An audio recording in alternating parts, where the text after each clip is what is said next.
मुफ्ती साहब, मुकम्मल वसीले का कायल आप किस हद तक वसीले के कायल हैं, तफसील से बताएं। भाई मैं वसीले का कायल हूँ, वसीले के साथ दुआ मांगे तब भी जायज़ है, वसीले के बग़ैर मांगे तब भी जायज़ है।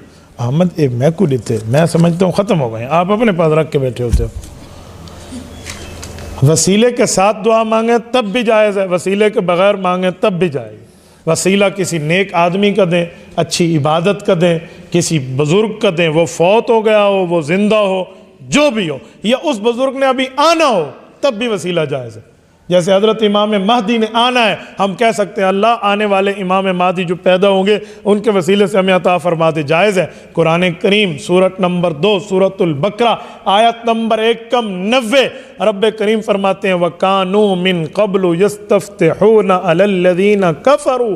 पिछली उम्मत के मुसलमान जब काफरों से जिहाद करने के लिए निकलते तो हुज़ूर पाक के दुनिया में आने से पहले हुज़ूर का वसीला देते, अल्लाह फरमाते हैं मैं उन्हें फ़तह अता फरमाता। तो आने से पहले वसीले को जायज़ कहने पे तो कुरान करीम मौजूद है, तो लिहाजा आप वसीला दे सकते हैं, लेकिन वसीले में ज़हन में रखें वसीला दे के मांगेंगे अल्लाह से, खुद वसीले से नहीं मांगेंगे, अल्लाह से मांगेंगे। अल्लाह इसकी बरकत से हमें अता फरमा दे। तो इस तरह के मामलात रखना जायज़ है।